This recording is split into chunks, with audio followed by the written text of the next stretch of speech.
The World Trade Center, tower number 1 is on fire. The whole outside of the building was just a huge explosion. Tower 2 has had a major explosion and what appears to be a complete collapse surrounding the entire area. There's been a major collapse in the tower. The command center out here, everybody has... It was a major collapse. The World Trade Center's collapsed. Building 2 has collapsed. The other towers have collapsed. Ready to collapse. Ready to collapse.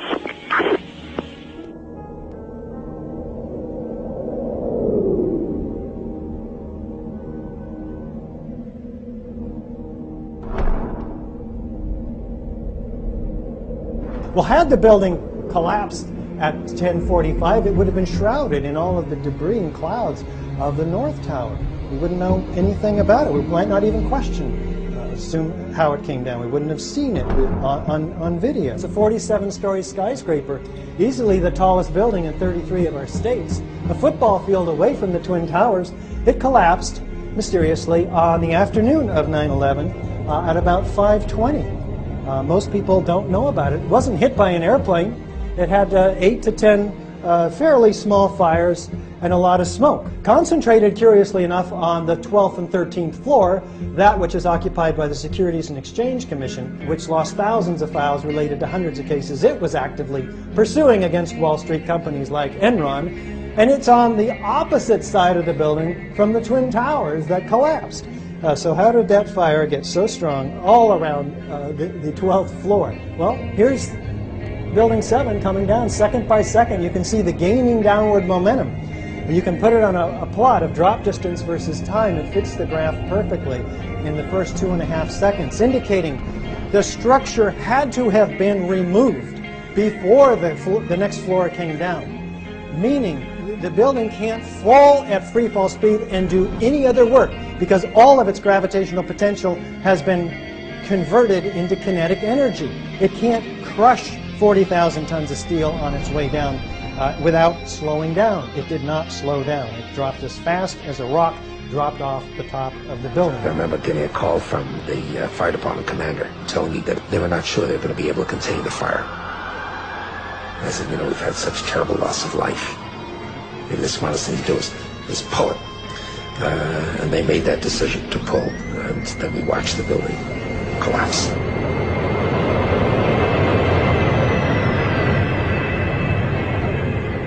This happened on 9/11. If this came down by explosive controlled demolition, it puts everything into question relative to the collapses of the other two buildings on 9/11. It's part of the same problem. Let's take a quick look at the Twin Towers because the evidence is even far greater.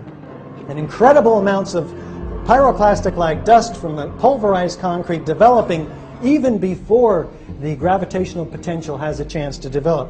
This is very telling. We have squibs or explosions coming out, but you can see the explosions racing down 30 stories ahead of the supposed kind of pancaking collapse all the way down. Very violent explosions traveling at free fall speed. The debris goes 12 to 1,400 feet, lateral ejection.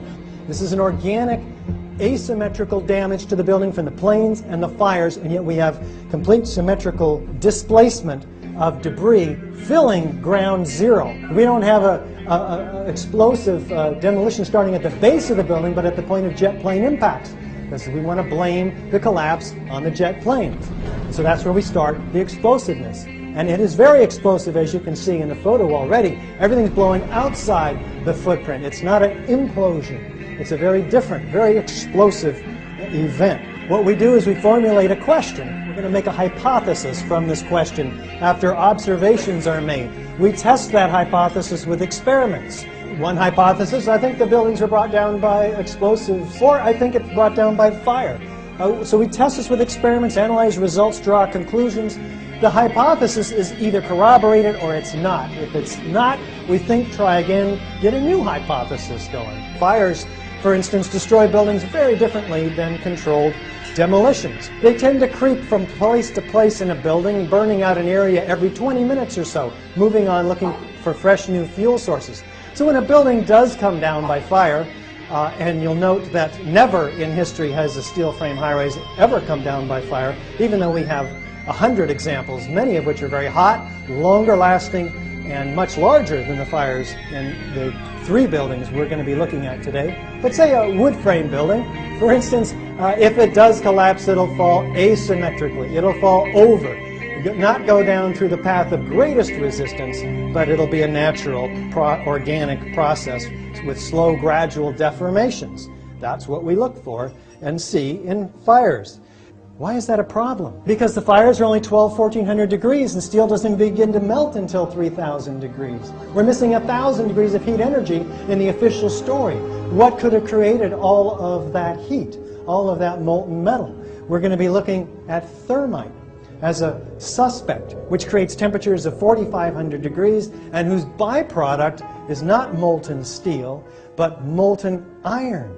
These buildings fell over in earthquakes. Their structural systems tend to hang together. You see what was a building down at the bottom. It doesn't decompose or dismember into its individual structural elements. The concrete is not pulverized to dust. Remember, buildings that collapse don't disintegrate into their core elements. Watch as you see this amazing quantity of heat propelling it in this cauliflower-like formation, typical of a volcano almost.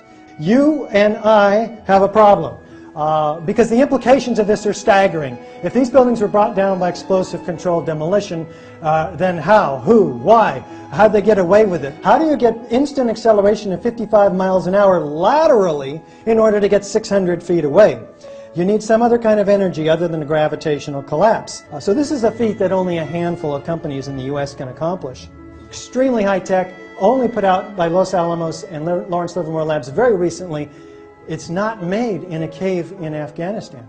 We're not talking about the same set of individuals anymore. This is extremely high-tech stuff put out by defense contractors. There's not 50 floors found at the bottom of the Twin Towers. There's not 10. There's not even 1 floor. Wouldn't we expect out of 110 floors to find a few at the bottom? This is really quite disturbing. When a pancake can collapse, or a column failure theory collapse, either one, we're looking for a series of floors. And the building's tearing itself apart. It's accelerating down through the steel, not decelerating at all. How do we bring a structure down smoothly, symmetrically? We have to take out the core columns on a given floor within about 1/10 of a second of each other. Any deviation in that, and the building will begin to tip. And as it tilts, it has angular momentum. We would expect that section to end up on the ground below. And does it? No, it disappears in this cloud of dust, and there's no mangled heap of building on the ground below. It has been dismembered completely. And what's going on? We have 22 degrees here. How can a building that's 22 degrees off center drive the rest of the building down at almost free fall speed? Well, it turns out there's an elevator modernization going on the 9 months prior to 9/11. There were workers during those 9 months. They had perfect access to the core structure, and there were plenty of reports of white powder, the protective layer around the elevator hoistways to place the explosives on the core columns and beams. The evidence will assist us in the disbelief process, because the disbelief carries us to, well, they couldn't have gotten away with it. Our government wouldn't have done this to us. Well, we're not saying your government did this to us. We're asking for a new investigation based on the scientific evidence so that we can find out the real facts, so that we can determine who may be responsible and how we bring them to justice. After all, we've lost 1 million lives in Afghanistan and Iraq, which is based on this evidence. If we sit on our butts, nothing will happen, and we'll get what we deserve. What is that? Probably another 9/11 is being planned in order to further consolidate the controls that happened as a result of 9/11, such as the Patriot Act. The invasion plans for Afghanistan were signed by President Bush on September 10th, the day before 9/11, as documented by Newsweek. And we have the Military Commissions Act, the Homegrown Terrorism Act, all of which are designed to destroy our freedoms, and in the name of what? Safeguarding us from terrorists? Who are the terrorists? We've got some serious questions we're asking here.